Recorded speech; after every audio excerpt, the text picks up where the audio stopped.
اسلم خان سلطنت عثمانیہ کا ایک غدار تھا۔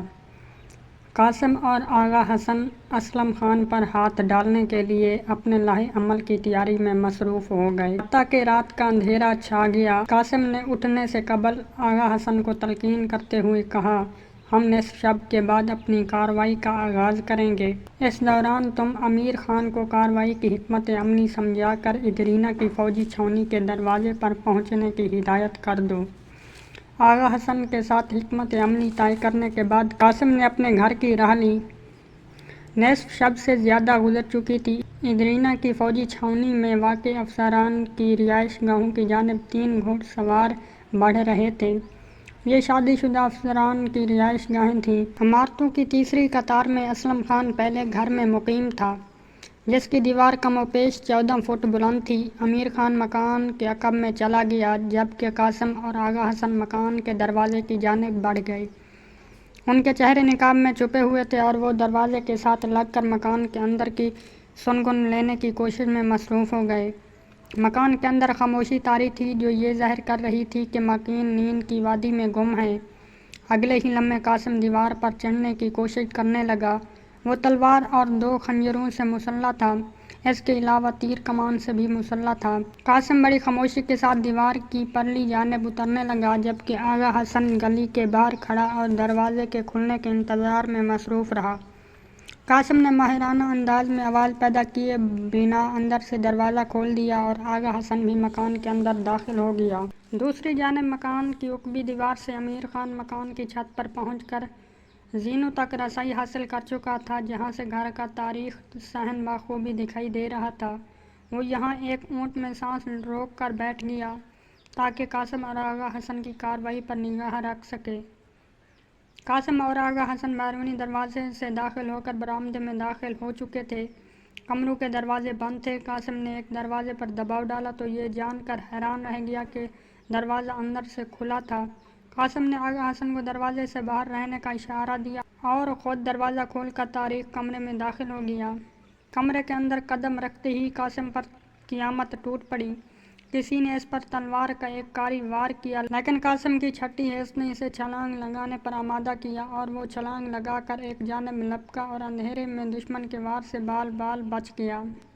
اب قاسم کے حواس بحال ہو چکے تھے۔ اسے اندھیرے میں دشمن کی تلوار کی چمک بخوبی دکھائی دے رہی تھی، لہٰذا اس نے دشمن کا دوسرا وار اپنی تلوار پر روکا۔ تلواریں آپس میں ٹکرانے سے ٹن کی آواز سنائی دی، لیکن قاسم اس وقت حیران رہ گیا جبکہ برآمدے سے بھی تلواریں ٹکرانے کی آوازیں اس کی سماعت سے ٹکرانے لگیں۔ اس کا مطلب صاف ظاہر تھا کہ برآمدے میں بھی دشمن موجود تھا، جو آغا حسن کے ساتھ برسر بیکار تھا۔ اب یہ واضح ہو گیا تھا کہ قاسم خان اور اس کے ساتھی پہلے ہی سے ان کا استقبال کرنے کے لیے تیار بیٹھے تھے۔ قاسم اندھیرے میں ہی دشمن کے ساتھ برسر بیکار رہا، اس کے وار روکتے ہوئے اسے اپنے وار کی زد میں لانے کی کوشش میں مصروف رہا۔ بالآخر اس کی کوشش رنگ لائی اور اس کی تلوار دشمن کے پیٹ میں پیوست ہو گئی۔ دشمن کی چیخ فضا میں گونجی اور اس کے ساتھ ہی اس کے پیٹ سے خون کا فوارہ ابلنے لگا۔ اب قاسم پھرتی کے ساتھ باہر کی جانب لپکا، لیکن آغا حسن پہلے ہی دشمن کا سر تن سے جدا کر چکا تھا۔ اس دوران قاسم اور آغا حسن کو سیڑھیوں پر بھاگ دوڑ کی آواز سنائی دی اور مابعد تلواروں کے ٹکرانے کی آواز بھی سماعت سے ٹکرانے لگی، جس کا مطلب یہ تھا امیر خان بھی دشمن کے ساتھ برسر بیکار ہو چکا تھا۔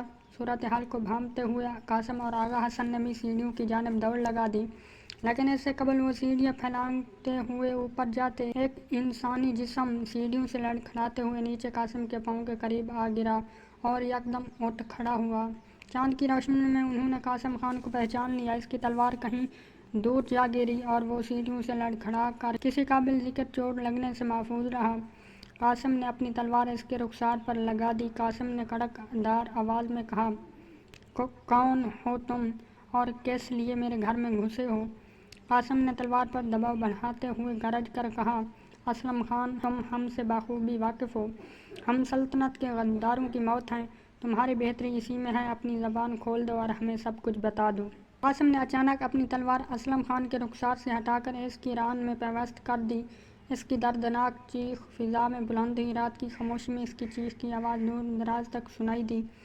اب قاسم اور آغا حسن کو اپنی کارروائی جلد از جلد مکمل کرنا تھی، کیونکہ آس پاس کے مکانوں سے لوگوں کی آمد کا خطرہ تھا۔ امیر خان چھت پر موجود تھا اس نے ایک پیشہ ور سپاہی کی طرح اپنا مورچہ نہ چھوڑا تھا۔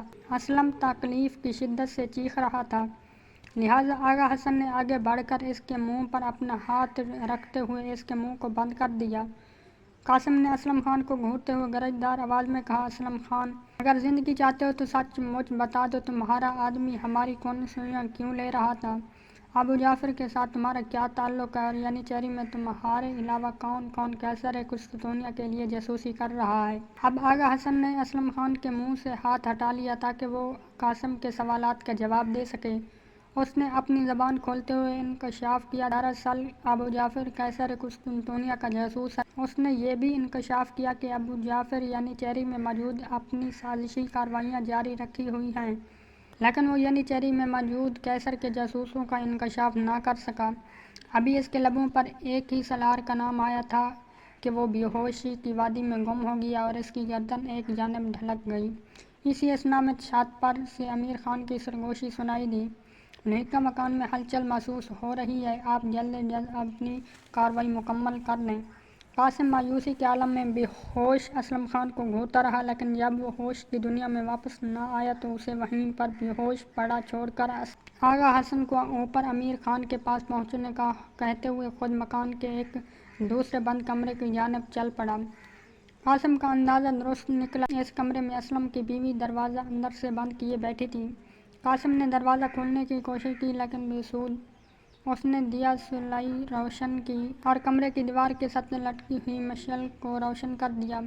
اب قاسم مشعل ہاتھ میں تھامے دروازے کو توڑنے کی کوشش میں مصروف تھا۔ تھوڑی سی جدوجہد کے بعد دروازہ ٹوٹ گیا، لیکن قبل اس کے قاسم دروازے سے اندر داخل ہوا۔ اسلم خان جانے کب ہوش کی دنیا میں واپس آ کر اس کی پشت پر جا پہنچا۔ وہ ہاتھ میں ایک دودھاری خنجر تھامے ہوئے تھا۔ اس نے قاسم کی پشت پر خنجر کا کاری وار کیا اور خنجر قاسم کے دائیں کونے میں پیوست ہو گیا۔ اسلم درد کی شدت برداشت کرتے ہوئے بڑے استقلال اور جوانمردی کے ساتھ اپنی جگہ پر ڈٹا رہا۔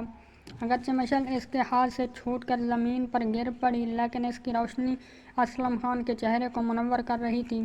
قاسم نے اپنی تکلیف کی پرواہ نہ کرتے ہوئے طیش کے عالم میں اس شدت سے اپنی تلوار گھمائی کہ اسلم خان کا سر تن سے جدا ہو کر کمرے کے اندر جا گرا۔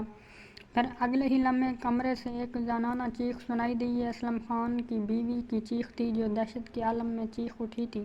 قاسم نے زمین پر گری ہوئی مشعل اٹھائی اور کمرے کا جائزہ لیا، جس میں موجود ایک خاتون پر کپ کپی طاری تھی اور اس کے قدموں میں ایک تلوار پڑی تھی جو وزن میں ہلکی پھلکی تھی۔ تلوار غالباً اسلم خان نے اسے حفاظت خود اختیاری کے لیے دے رکھی تھی۔ اپنے خاوند کا کٹا ہوا سر دیکھ کر وحشت طاری تھی۔ اس نے وحشت کے عالم میں تلوار اٹھائی اور قاسم پر جھپٹ پڑی، جبکہ اناڑی ہونے کی وجہ سے اس کا وار کاریگر ثابت نہ ہوا اور قاسم نے اپنی تلوار اس کی تلوار پر دے ماری اور اس خاتون کی تلوار اس کے ہاتھ سے چھوٹ کر دور جا گری۔ اسی اثنا میں باہر سے کسی کے بھاگنے دوڑنے کی آواز سنائی دی۔ یہ آغا حسن تھا جو قاسم کو یہ بتانے کی جلدی میں تھا کہ چند مسلح افراد نے مکان کو سامنے کی جانب سے اپنے گھیرے میں لینے کی کوشش شروع کر دی ہے۔ یہ سن کر قاسم نے چیتے کی سی پھرتی کے ساتھ چیخیں لگائیں اور برق رفتاری کے ساتھ زینے چڑھتے ہوئے مکان کی چھت پر جا پہنچا۔ آغا حسن بھی اس کے پیچھے پیچھے تھا، جبکہ امیر خان پہلے ہی چھت پر مورچہ سنبھالا ہوا تھا۔ اس نے حاضر دماغی کا مظاہرہ کرتے ہوئے پہلے ہی سے چھت سے اترنے کے لیے چھت کے عقب میں کمند لٹکا رکھی تھی جس کی مضبوط رسی زمین کو چھو رہی تھی۔ سب سے پہلے آغا حسن نیچے اترا، اس کے بعد باری باری قاسم اور امیر خان نیچے اترے۔ اب وہ محفوظ تھے، اس سے قبل کہ مسلح افراد مکان کے اندر داخل ہوتے یعنی کے یہ تینوں سالار اپنی کارروائی مکمل کر کے چھت کے عقبی حصے سے نیچے اتر کر چھاؤنی کے علاقے سے بحفاظت نکلنے میں کامیاب ہو چکے تھے۔